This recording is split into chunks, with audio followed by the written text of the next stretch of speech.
Hello ಗೆಳೆಯರೇ, ಎಲ್ಲರಿಗೂ ನಮಸ್ಕಾರ. SISಗೆ ಸ್ವಾಗತ. ಇಂದಿನ ಈ ವಿಡಿಯೋದಲ್ಲಿ KAS, VAO, PDO, STA, FDA ಪರೀಕ್ಷೆಗಳಿಗೆ ಬಹು ಆಯ್ಕೆ ಮಾದರಿ ಪ್ರಶ್ನೆ ಮತ್ತು ಉತ್ತರಗಳನ್ನು ನೋಡೋಣ. ಪ್ರಶ್ನೆ: ರಾಷ್ಟ್ರೀಯ ತುರ್ತು ಪರಿಸ್ಥಿತಿಯನ್ನು ಯಾರು ಹಿಂಪಡೆಯಬಹುದು? ಆಯ್ಕೆಗಳು: ಎ. ರಾಷ್ಟ್ರಪತಿಗಳು, ಬಿ. ಪ್ರಧಾನಮಂತ್ರಿಗಳು, ಸಿ. ಮಂತ್ರಿಗಳ ಪರಿಷತ್ತು, ಡಿ. ಮೇಲಿನ ಯಾವುದು ಅಲ್ಲ. ಈ ಪ್ರಶ್ನೆಗೆ ಸರಿಯಾದ ಉತ್ತರ ಆಯ್ಕೆ ಎ. ರಾಷ್ಟ್ರಪತಿಗಳು. ರಾಷ್ಟ್ರಪತಿಗಳು ರಾಷ್ಟ್ರೀಯ ತುರ್ತು ಪರಿಸ್ಥಿತಿಯನ್ನು ಘೋಷಣೆ ಮಾಡಬಹುದು ಹಾಗೂ ಅವರಿಗೆಯೇ ಅಧಿಕಾರ ಇರುವುದು ರಾಷ್ಟ್ರೀಯ ತುರ್ತು ಪರಿಸ್ಥಿತಿಯನ್ನು ಹಿಂಪಡೆಯಲು.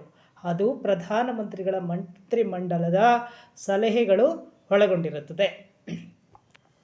ಮುಂದಿನ ಪ್ರಶ್ನೆ: ರಾಷ್ಟ್ರಪತಿ ಆಳ್ವಿಕೆ ಹೇರಲು ಯಾರ ಅನುಮೋದನೆ ಬೇಕು?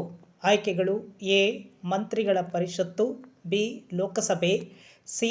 ರಾಜ್ಯಸಭೆ, ಡಿ. ಸಂಸತ್ತಿನ 2 ಸದನಗಳು. ಈ ಪ್ರಶ್ನೆಗೆ ಸರಿಯಾದ ಉತ್ತರ ಡಿ. ಸಂಸತ್ತಿನ 2 ಸದನಗಳು. ಯಾವುದೇ ಒಂದು ರಾಜ್ಯದಲ್ಲಿ ರಾಷ್ಟ್ರಪತಿ ಆಳ್ವಿಕೆಯನ್ನು ಹೇರಬೇಕಾದ ಸಂದರ್ಭದಲ್ಲಿ ಆ ರಾಷ್ಟ್ರಪತಿ ಆಳ್ವಿಕೆಯ ಮಸೂದೆಯನ್ನು ಅಥವಾ ವಿನಂತಿಯನ್ನು ರಾಷ್ಟ್ರದ ಲೋಕಸಭೆ ಮತ್ತು ರಾಜ್ಯಸಭೆಯಲ್ಲಿ ಮಂಡಿಸಿ ಸಾಮಾನ್ಯ ಬಹುಮತದೊಂದಿಗೆ ಅದು ಅನುಮೋದನೆ ಪಡೆದ ನಂತರವೇ ಆ ರಾಜ್ಯದಲ್ಲಿ ರಾಷ್ಟ್ರಪತಿಯ ಆಡಳಿತವನ್ನು ರಾಜ್ಯಪಾಲರು ರಾಷ್ಟ್ರಪತಿಯ ಹೆಸರಿನಲ್ಲಿ ನಡೆಸುತ್ತಾರೆ. ಆದ್ದರಿಂದ ರಾಷ್ಟ್ರಪತಿಯ ಆಳ್ವಿಕೆಯನ್ನು ಯಾವುದೇ ರಾಜ್ಯದಲ್ಲಿ ಹೇರಲು ಲೋಕಸಭೆ ಮತ್ತು ರಾಜ್ಯಸಭೆ ಎರಡರ ಅನುಮೋದನೆಯು ಮುಖ್ಯ. ಮುಂದಿನ ಪ್ರಶ್ನೆ: ಸಂವಿಧಾನವು ರಾಜ್ಯ ವಿಧಾನ ಪರಿಷತ್ತುಗಳ ಗರಿಷ್ಠ ಮತ್ತು ಕನಿಷ್ಠ ಮಿತಿಗಳನ್ನು ನಿಗದಿಪಡಿಸಿದೆ. ಆದರೆ ಕೌನ್ಸಿಲ್ನ ನಿಜವಾದ ಬಲವನ್ನು ಯಾರು ನಿರ್ಧರಿಸುತ್ತಾರೆ? ಆಯ್ಕೆಗಳು: ಎ. ಅಧ್ಯಕ್ಷರು, ಬಿ. ಸಂಸತ್ತು, ಸಿ. ರಾಜ್ಯ ಶಾಸಕಾಂಗ ಸಭೆ, ಡಿ. ಗವರ್ನರ್. ಈ ಪ್ರಶ್ನೆಗೆ ಸರಿಯಾದ ಉತ್ತರ ಸಂಸತ್ತು.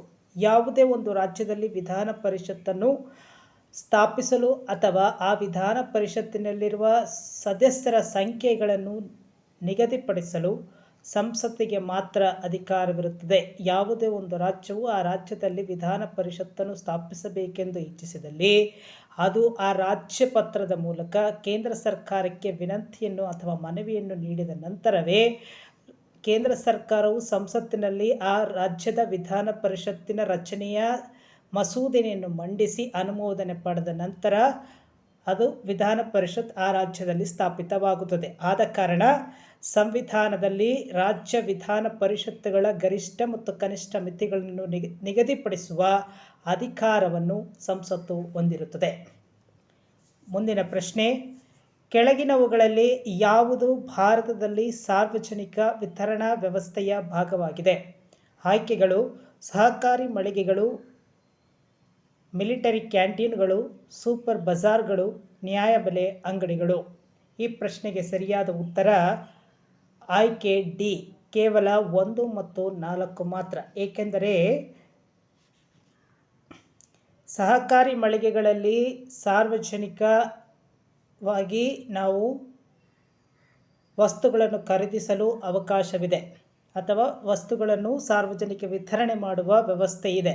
ಹಾಗೆಯೇ ನ್ಯಾಯಬೆಲೆ ಅಂಗಡಿಗಳಲ್ಲಿಯೂ ಸಾರ್ವಜನಿಕವಾಗಿ ವಸ್ತುಗಳನ್ನು ವಿತರಿಸುವ ವ್ಯವಸ್ಥೆ ಇದೆ. ಆದರೆ ಮಿಲಿಟರಿ ಕ್ಯಾಂಟೀನ್ನಲ್ಲಿ ಮಿಲಿಟರಿ ಸೇವೆಯಲ್ಲಿರುವ ಕೇಂದ್ರ ಸೇನಾ ಸೇವೆಯಲ್ಲಿರುವವರಿಗೆ ಮಾತ್ರವೇ ಅಲ್ಲಿ ವಿತರಣಾ ವ್ಯವಸ್ಥೆ ವಸ್ತುಗಳ ಸಾರ್ವಜನಿಕ ವಿತರಣಾ ವ್ಯವಸ್ಥೆ ಇದೆ. ಆದರೆ ಬೇರೆ ಯಾರಿಗೂ ಸಾರ್ವಜನಿಕವಾಗಿ ವಿತರಣಾ ವ್ಯವಸ್ಥೆ ಇಲ್ಲ. ಆದ ಕಾರಣ ಮಿಲಿಟರಿ ಕ್ಯಾಂಟೀನ್ಗಳು ಸಾರ್ವಜನಿಕ ವಿತರಣಾ ವ್ಯವಸ್ಥೆಯ ಅಂಗವಾಗುವುದಿಲ್ಲ.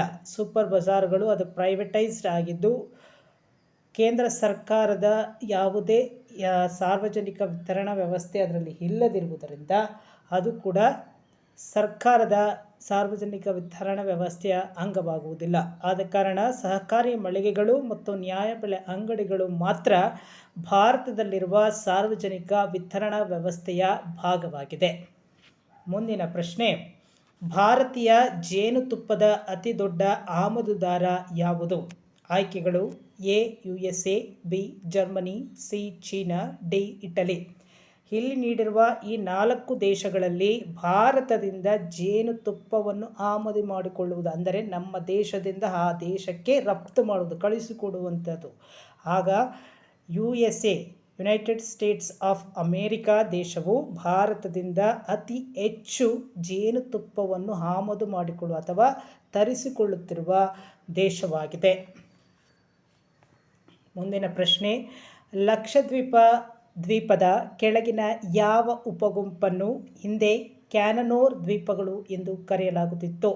ಆಯ್ಕೆಗಳು: ಎ ಅಮಿನಿಡೇವಿ ದ್ವೀಪಗಳು, ಬಿ ಲ್ಯಾಕಾಡಿವ್ ದ್ವೀಪಗಳು, ಸಿ ಮಿನಿಕಾಯ್ ದ್ವೀಪಗಳು, ಡಿ ಮೇಲಿನ ಯಾವುದೂ ಅಲ್ಲ.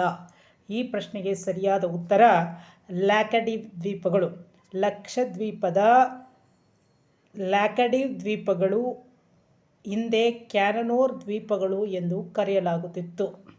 ಮುಂದಿನ ಪ್ರಶ್ನೆ, ಗ್ರಾಮ ಪಂಚಾಯಿತಿ ಸಿಬ್ಬಂದಿ ಮತ್ತು ಕರ್ನಾಟಕ ಪಂಚಾಯತ್ ಆಡಳಿತಾತ್ಮಕ ಸೇವೆ ಎಂಬ ಪದವನ್ನು ಕೆಳಗಿನ ಯಾವ ತಿದ್ದುಪಡಿಯಲ್ಲಿ ಸೇರ್ಪಡೆ ಮಾಡಲಾಗಿದೆ?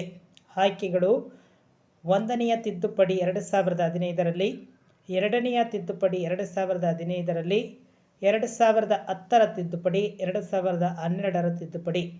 ಈ ಪ್ರಶ್ನೆಗೆ ಸರಿಯಾದ ಉತ್ತರ ಆಯ್ಕೆ 1ನೆಯ ತಿದ್ದುಪಡಿ 2015ರ 1ನೆಯ ತಿದ್ದುಪಡಿಯಲ್ಲಿ ಗ್ರಾಮ ಪಂಚಾಯಿತಿ ಸಿಬ್ಬಂದಿ ಮತ್ತು ಕರ್ನಾಟಕ ಪಂಚಾಯತ್ ಆಡಳಿತಾತ್ಮಕ ಸೇವೆ ಎಂಬ ಪದವನ್ನು ಸೇರ್ಪಡೆ ಮಾಡಲಾಗಿದೆ.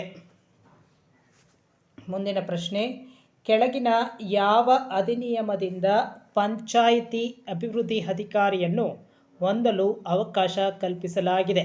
ಆಯ್ಕೆಗಳು: ಅಕ್ಟೋಬರ್ 4, 2010ರಿಂದ ಜಾರಿಗೆ ಬಂದಿರುವ 2011ರ ಅಧಿನಿಯಮದ ಪ್ರಕಾರ. ಆಯ್ಕೆ 2, 1993 ಏಪ್ರಿಲ್ 24ರಿಂದ ಜಾರಿಗೆ ಬಂದಿರುವ 1993ರ ಅಧಿನಿಯಮದ ಪ್ರಕಾರ. ಆಯ್ಕೆ 3, 1996 ಏಪ್ರಿಲ್ 24ರಿಂದ ಜಾರಿಗೆ ಬಂದಿರುವ 1996ರ ಅಧಿನಿಯಮದ ಪ್ರಕಾರ. ಆಯ್ಕೆ 4, 2006 ಏಪ್ರಿಲ್ 24ರಿಂದ ಜಾರಿಗೆ ಬಂದಿರುವ 2006ರ ಅಧಿನಿಯಮದ ಪ್ರಕಾರ. ಈ ಪ್ರಶ್ನೆಗೆ ಸರಿಯಾದ ಉತ್ತರ ಆಯ್ಕೆ 1, ಅಕ್ಟೋಬರ್ 4, 2010ರಿಂದ ಜಾರಿಗೆ ಬಂದಿರುವ 2011ರ ಅಧಿನಿಯಮದ ಪ್ರಕಾರ ಪಂಚಾಯಿತಿ ಅಭಿವೃದ್ಧಿ ಅಧಿಕಾರಿಯನ್ನು ಹೊಂದಲು ಅವಕಾಶವನ್ನು ಕಲ್ಪಿಸಲಾಗಿದೆ. ಸಿಂಪಲ್ ಇಷ್ಟೇ, ಪಂಚಾಯಿತಿ VAO ಆಫೀಸರ್ನ ಆ ಗ್ರಾಮ ಪಂಚಾಯತಿಗೆ ನೇಮಿಸಬೇಕೆಂದರೆ ಯಾವ ನಿಯಮ ಇದೆ? ಅದಕ್ಕೆ ನಿಯಮ ಅಕ್ಟೋಬರ್ 4, 2010ರಿಂದ ಜಾರಿಗೆ ಬಂದಿರುವ 2011ರ ಅಧಿನಿಯಮವಾಗಿರುತ್ತದೆ. ಅಲ್ಲಿ ಕನ್ಫ್ಯೂಸ್ ಆಗಿಬಿಡಿ. 2010ರಲ್ಲಿ ಆ ಮಸೂದೆಯನ್ನು ಮಂಡಿಸಿರ್ತಾರೆ, ಅದು ಜಾರಿಗೆ ಬಂದಿರೋದು 2011ರಿಂದ, ಆದ್ದರಿಂದ ಅದು 2 ಇದೆ. ಮುಂದಿನ ಪ್ರಶ್ನೆ, ಗ್ರಾಮ ಪಂಚಾಯಿತಿಯಲ್ಲಿ ಕೆಳಗಿನ ಯಾವ ಅಧಿಕಾರಿ ಅತ್ಯುನ್ನತ ಅಧಿಕಾರಿಯಾಗಿರುತ್ತಾರೆ? ಆಯ್ಕೆ 1, ಗ್ರಾಮ ಪಂಚಾಯಿತಿಯ ಅಭಿವೃದ್ಧಿ ಅಧಿಕಾರಿ PDO, ಗ್ರಾಮ ಪಂಚಾಯಿತಿಯ ಕಾರ್ಯದರ್ಶಿ, ಗ್ರಾಮ ಪಂಚಾಯಿತಿಯ ಲೆಕ್ಕಾಧಿಕಾರಿ, ಗ್ರಾಮ ಪಂಚಾಯಿತಿಯ ಸಹಾಯಕ. ಈ ಪ್ರಶ್ನೆಗೆ ಸರಿಯಾದ ಉತ್ತರ ಆಯ್ಕೆ 1, ಗ್ರಾಮ ಪಂಚಾಯಿತಿಯ ಅಭಿವೃದ್ಧಿ ಅಧಿಕಾರಿ. ಯಾವುದೇ ಒಂದು ಗ್ರಾಮ ಪಂಚಾಯಿತಿಯ ಅಭಿವೃದ್ಧಿ ಅಧಿಕಾರಿ ಅಂದರೆ PDO ಗ್ರಾಮ ಪಂಚಾಯಿತಿಯಲ್ಲಿ ಅತ್ಯುನ್ನತ ಅಧಿಕಾರಿಯಾಗಿ ಕಾರ್ಯನಿರ್ವಹಿಸುತ್ತಾರೆ. ಮುಂದಿನ ಪ್ರಶ್ನೆ, ಗ್ರಾಮ ಪಂಚಾಯಿತಿಯ ಅಭಿವೃದ್ಧಿ ಅಧಿಕಾರಿಗೆ ಕೆಳಗಿನ ಯಾರು ತಮ್ಮ ಕರ್ತವ್ಯ ನಿರ್ವಹಿಸಲು ಸಹಕಾರ ನೀಡುತ್ತಾರೆ? ಆಯ್ಕೆಗಳು: ಮುಖ್ಯ ಕಾರ್ಯನಿರ್ವಹಣಾ ಅಧಿಕಾರಿ, ಆಯ್ಕೆ 2 ಕಾರ್ಯನಿರ್ವಹಣಾಧಿಕಾರಿ, ಆಯ್ಕೆ 3 ಕಾರ್ಯದರ್ಶಿ ಮತ್ತು ಪಂಚಾಯಿತಿಯ ಇತರ ನೌಕರರು, ಆಯ್ಕೆ 4 ಗ್ರಾಮ ಲೆಕ್ಕಿಗರು. ಈ ಪ್ರಶ್ನೆಗೆ ಸರಿಯಾದ ಉತ್ತರ ಆಯ್ಕೆ 3 ಕಾರ್ಯದರ್ಶಿ ಮತ್ತು ಪಂಚಾಯಿತಿಯ ಇತರ ನೌಕರರು. ಒಬ್ಬ ಗ್ರಾಮ ಪಂಚಾಯಿತಿಯ ಅಭಿವೃದ್ಧಿ ಅಧಿಕಾರಿಗೆ ಕಾರ್ಯದರ್ಶಿಗಳು ಮತ್ತು ಆ ಪಂಚಾಯಿತಿಯಲ್ಲಿರುವ ಇತರ ನೌಕರರು ಅವರು ಆ ಗ್ರಾಮ ಪಂಚಾಯಿತಿಯ ಅಭಿವೃದ್ಧಿ ಅಧಿಕಾರಿಯು ಕಾರ್ಯನಿರ್ವಹಿಸಲು ಸಹಕಾರವನ್ನು ನೀಡುತ್ತಾರೆ. ಇವಿಷ್ಟು ಇಂದಿನ ಪ್ರಶ್ನೆ ಮತ್ತು ಉತ್ತರಗಳು. ಮುಂದಿನ ವಿಡಿಯೋದಲ್ಲಿ ಇನ್ನಷ್ಟು ಪ್ರಶ್ನೆಗಳೊಂದಿಗೆ ವೀಕ್ಷಿಸೋಣ. ಧನ್ಯವಾದಗಳು.